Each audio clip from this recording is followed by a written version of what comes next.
Wow, it's pretty early in the morning, and we're already getting planes. We're gonna dive. If I can push the goddamn button. There we go.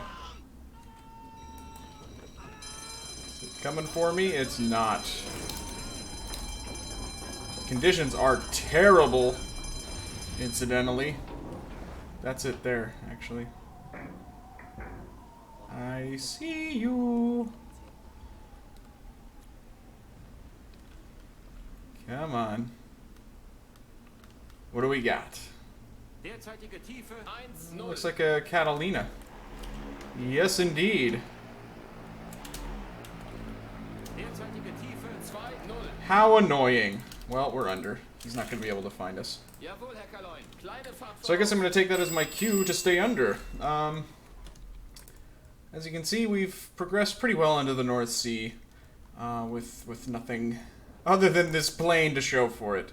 So we're going to stay under for a... Wow, don't go that deep. Just that's fine. Anywho, we're under. We'll hopefully run into some stuff today that we can shoot at. That would be ever so nice. But there we go. Leveled off. Cool. But I would prefer to start shooting ships rather than having things shoot me. That would be very nice. I guess he didn't shoot me, but you know what I'm saying. I want to be the hunter rather than the hunted, etc., etc. Alright, continuing on. We're detecting radar signals. That means there's a plane. Yep, and it's coming for me. Yay! More planes! Probably another goddamn Catalina, but something ridiculous like that. Can we see it? I don't see it. I can't see shit.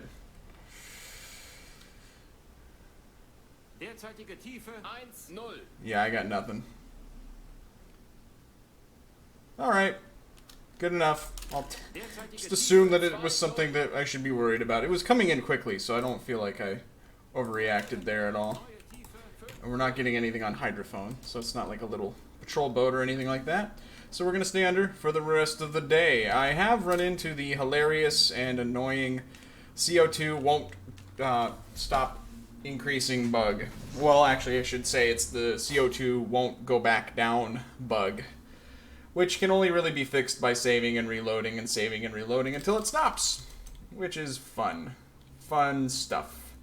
So, hopefully that doesn't... Whoa, 256 only, please. Hopefully that doesn't prove to be a major issue, but in any case, we're safe and sound. Boat's getting a little smelly, though. So hopefully I can fix this little issue here. But anyways, moving on. I was just considering going on the surface now that it's dark, but now we have a warship contact moving very fast. We're fortunately already running silent, but it's going to run parallel to us, it looks like. Is it coming towards us? Usually if it's a warship moving very fast, it tends to be like an Elco or something dumb like that. Something that we don't really need to be too worried about. And indeed, it looks like we've already lost contact with it. That's okay. I'm fine with that. So that's good. We want to actually know that there are contacts in the area of some kind. Because I was starting to get a little worried that I was running into the same issue with this as I was with Trigger Maru, where the contacts weren't spawning.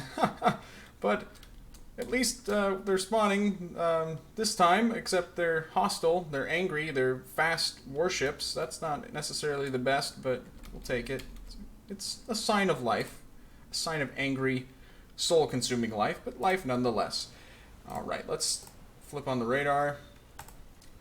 It stays off by default. That's something I need to get used to, as opposed to in Silent Hunter 4, which loves the radar and will turn it on whether you want it on or not. Let's go ahead 1/3 and drive through the night. Try to find some shipping to kill. Well, I went and reloaded the game, and I was hoping that it would alleviate the issue that we were having with the CO2, but apparently it has caused an issue whereby the radar is off. Let's just double check that. Yep, off. Fantastic. So we have a merchant contact of some kind. I'm going to dive. I think I already know what that is, though. I feel like I'm taking quite the trip down memory lane. We're going to go under to deal with this little threat. Let's go to our merchant pages. Yep, that's pretty distinct. I guess it could be a Liberty ship, but I'm thinking it's a medium cargo. Pretty sure. Pretty sure. Let's actually look at the... Yeah, nope. This is a very distinct profile. It's very memorable. We've seen a lot of these together. And I'm going to slow down because that's right. My periscope will automatically go down if I'm going too quickly. And I think... Is periscope depth considered 17 meters on this? Yes, it is. We're going to go up a little bit so that we can see shit. There we go. Okay, scope up. Hose down. Ha ha ha ha ha ha. Lol. Okay, there we go. I'm pretty comfortable with that solution there. Alright, so he's maybe like 30 degrees based on what these look like. So we could actually figure this out on the map. If we wanted to, but I'm not going to. I'm gonna turn us maybe like that.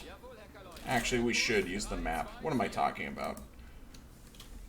This is our first attack. We need to do this properly. I could be a huge cheater and just actually look at the ship silhouette. Yep, it's there. You could just draw a line based on that. Don't do that, though. Don't be a cheater. We're going to increase our speed just as we go into the turn and slow it down. And indeed, once we are fully... There we go. That's good. We're going to back up. Now what it's going to do is it's going to say, oh, well, you want to go on your course backwards now, don't you? So I'm going to tell it to keep the rudder straight. And, oh, I had my scope up that entire time. Probably not prudent. Let's range it out.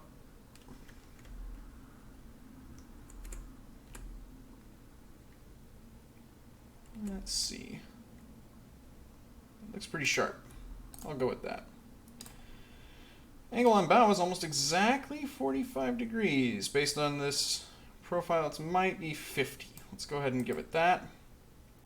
And we'll just watch it for just a... Actually, wait a moment until our speed decreases a little bit. There we go. Start to time it out. And we might give it the full 30-second effect. Yeah, let's go for it. Let's see what it gives us. 11 knots. I think that that's actually reasonable. Yeah, it's putting up a lot of foam. It's awful frothy. It's frothing at the mouth to die. Right, we'll lock all this in. And now, what kind of torpedoes do I have loaded? Just Type 3s in tubes 1 through 4. So I like that. Daddy-like. Go ahead and make sure that that's all notched in correctly. And I said, oh, that might have slightly changed our solution a little bit. That's okay. We're going to go ahead and just open up the tubes. And it's not exactly a 315 style attack, but it's similar to what? Ah, very interesting. It has to open both tubes. That's once you open one, you have to... It automatically closes it if you go to another tube. That's interesting. I forgot about that. Okay, well, in any case, I think that those are pretty solid shots. Let's look at the attack map. I think that's probably going to be our best bet. Go down a little bit just to preclude the possibility that we bob up in the water, because it's a little bit rough out. Rough. Just the way your mother likes it, Trebek. Wait, were those fat torpedoes? No. Oh my, that range reading is interesting. Well, hopefully we still land a hit here, because, yeah, this is like 1,500 there. I don't know. This is actually the contact here. So we might actually get a hit. Let's take a look. Scope up maybe. I know I just ordered us to dive a little bit, but probably won't be able to see anything on the action camera here. Oh, I think that's a hit. Yes, right smack dab in the fucking middle. That's brilliant. Oh, right under the engine house, too. Fuck yes. That's the way that you get your first attack off. That is so awesome.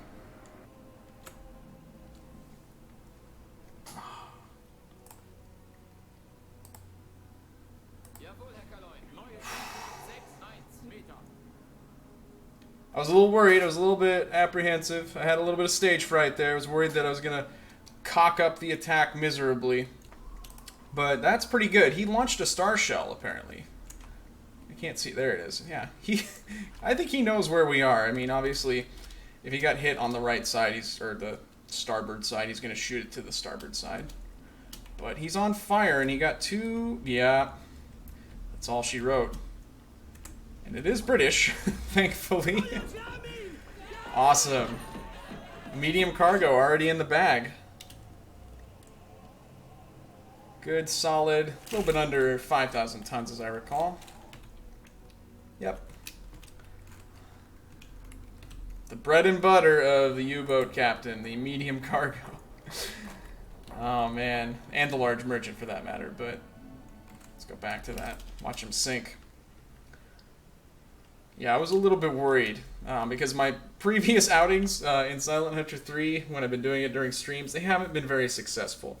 I've kind of neglected some issues like crew management and so on. Speaking of which, we should probably take a look at that before we get underway again here, but that's beautiful. I'm really, really feeling good now. I knew that once I got my first kill, I'd be back in the groove, and I'm in the groove. How effing got his groove back. That is joyous. That is just outstanding. Alright. Sink. Quickly, sink! And we're still diving. We don't need to do that. We can actually go ahead and go on the surface. It's just dead in the water right now. That's fine. Well, that's not fantastically interesting. Let's go to our crew management screen, which is not there. What am I doing?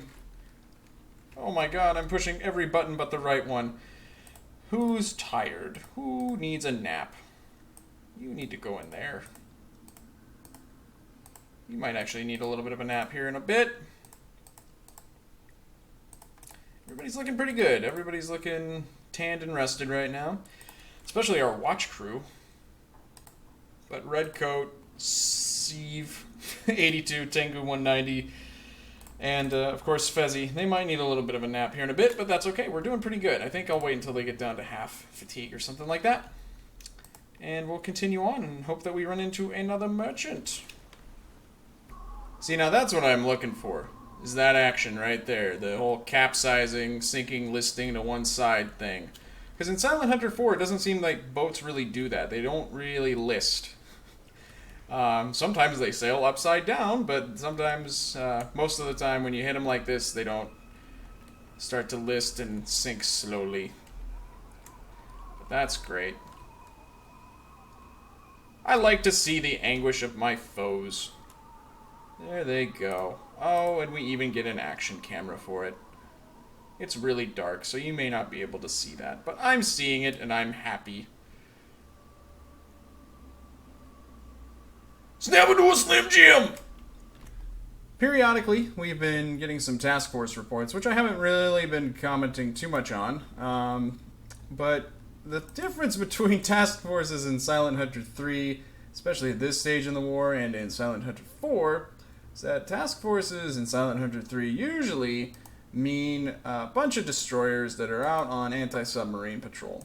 Whereas in Silent Hunter 4, you have the wonderful opportunity to possibly sink 2 or 3 aircraft carriers or a battleship or a heavy cruiser or something like that when you run into a task force. And it's not entirely out of reason or out of the realm of reason to run into a cruiser, for instance, when you're dealing with a task force like this, but it's pretty unlikely. So don't expect me to be hunting task forces in this, I guess is my point. They will probably be hunting me, and I'm actually, you know what, I'm decently positioned to end up possibly running into one. Oh my god, yeah. So we're going 10 knots to that point. They're going 9. We will probably, unless they change course, run into each other. So that's actually a good reason to change our course. We're going to go this way. Brilliant. See, that's what we call prior planning. And prior planning prevents piss poor performance, whereas piss poor performance promotes piss poor performance. Wait. I got that screwed up. Well, you know what? I don't want to die, so I'm going this way. That's how it is. Just got a sound contact for a warship. That's bad news. It's coming for us. I'm gonna have us go south. We're already good and deep, so unless we suddenly decide to throw a party, have like a luau underwater, I think we should be fine. That might put us a little bit deeper. Silent Hunter 3 does actually have a thermal layer, which we've experienced in Silent Hunter 4. I think that it... there's 2. I think that we have... well, wait, how does it work? In Silent Hunter 4, I think it's a little bit shallower than in Silent Hunter 3. But, of course, Silent Hunter 3 doesn't announce it to you. So, oh yeah, these guys are on anti-submarine patrol. They are hungry like the wolf. But perhaps they will not catch a wolf today. Let's actually go take a look at them. I don't think that they're not gonna notice us. That is a destroyer, and that is also a destroyer. Very fancy looking ships. Uh-oh, they're Americans. I am a real American. It's Hulk Hogan. You know what, Hulkster? I'm gonna take you down a notch. Ooh, yeah! God damn it. Yeah, that's trouble right there. Let's actually see if we can identify those chumps. Just out of curiosity. I feel like getting acquainted with our enemy is a good idea. Is it a Buckley class? It's a class by itself. Yeah, it's definitely not anything big. We're not interested in any of those. Well, regardless, it's a destroyer. As you guys are probably, I hope, well acquainted with. Tacoma. They named a whole class of ships after Tacoma. After the Tacoma aroma. Tacoma. City of Destiny, Tacoma. What am I doing? Is it a Buckley class? Are those Buckleys? Wait a minute, I just got finished saying I don't care. I don't care, but I think it's a Buckley class. Regardless, don't really get too into the business of identifying destroyers because I don't want to be in a position where I have to take a shot at them. So that's that. I have swapped out some of the crew just so that everybody can get a little bit of a nap. And I have actually swapped out our sound folks, Testicle and Old Dude, sonar and radio, respectively. Doing all right. Staying silent, staying quiet, staying svelte, smooth like silk. I'm rambling. I'm going to continue on and hope that these destroyers don't suddenly get a wild hair and decide to ping and find us. We've got radar. Is it coming in? I think so. Yep.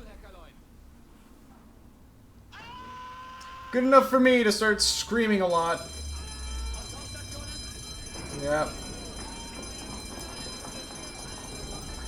I miss that sound so much. I don't know about you guys, but that is one of the highlights of this game. Just hearing some German guy screaming out of the blue. I think you can push it multiple times.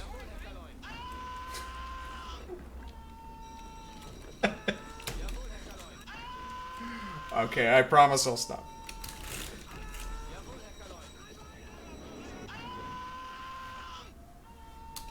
Okay. Anywho, gotta be careful about that.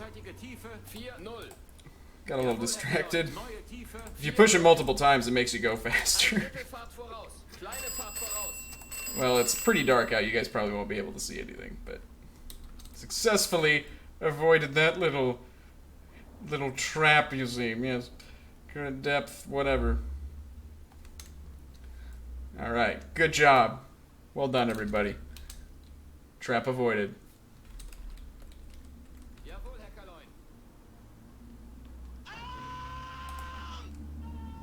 I had to, I'm sorry.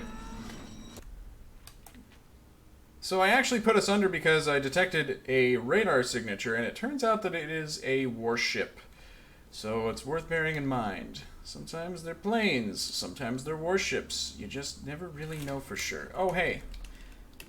On that topic of being a warship, let's slow it down. And go very, very quietly underwater. Because he could have gotten an idea of where we are. He's heading due south. I think we're in the clear. So that is important to note, though, because if you just go and crash dive every time you see a radar signal without checking to be sure that it is a plane or that it is a ship, you could do a crash dive and make yourself really loud for a warship to possibly come and find you. This one appears to not have found us, though, so we're good. We got a couple of pieces of radio news that are a little bit troublesome. The first, Soviet troops have attacked in the Crimea. At Sevastopol stands the 17th Army, and at Sevastopol, Russian forces will bleed to death. General Yainiki, like Meineke. He'll fix your brakes and mufflers and so on. But he'll probably also die in the face of a horrible Russian onslaught. Commander of the 17th Army, May of 1944. Is it even May? Is it really May? It's not May. It's, yeah, what the fuck? And in any case, time travel issues aside, to all in the 30th Flotilla, which is the Black Sea Flotilla, probably, the port of Odessa has been captured by the Russian army. So the noose, as I said before, is beginning to tighten. Where's the thing with the things? There we go. Well, it still shows as friendly, but not for long, so the situation is worsening for us. We've actually been attacked a couple of times during the night. I haven't bothered to show them because I think you guys get the idea of how this kind of garbage works, where I dive like a coward. You'll notice that my CO2 hasn't gone down, but I think I've realized what the actual bug is. Basically, it just doesn't refresh that it's back down to 1 here. So you can actually stay on. It's not like it accumulates from there on. It just doesn't show that it went back down again, which isn't a big deal, but it's a little bit of a nuisance, as they say. So anyways, we're continuing on. This area does have quite a lot of air traffic and anti-submarine traffic, so I'm hoping to get out of here as soon as possible. So I think the point has been established that this place is horrible. Got more radar. Yeah, that's a plane. Let my crew scream for a minute. Yeah. Okay, come on. Make it snappy. There we go. Oh, that's how far we dive, apparently, when we do a crash dive. Good to know. Thank you. Can actually go up a little bit. That's a little extreme. 70 meters. I think we might have gotten lucky with this, because pretty much the only things I've been running into in this area, planes, destroyers, and more planes, and also some planes. Let's actually look at the map. Is this actually a shipping area of any kind? Well, supposedly there's coastal traffic around here. I am skeptical, but in any event, we're gonna head here, it looks like. Well, actually, we're heading here, roughly. So there's coastal traffic and possibilities of convoys there and stuff, but boy, I don't know. One thing that's also worth noting is we're not getting a whole lot of radio contacts. That's because we don't really have anybody out in the Atlantic anymore to give us radio contacts. That's what those are predominantly supposed to represent, is the game saying, hey, look, one of your buddies found this. Good for him. It's also supposed to partially represent your crew, like, detecting a radio signal somewhere, but that's less likely. I think it's really supposed to be about your crew getting word from fellow U-boats. In any case, going back on the surface, continuing on, it's pretty much halfway to our grid, so things are progressing, both positively and negatively. Odessa is now definitely in the hands of the Russians. Oh my.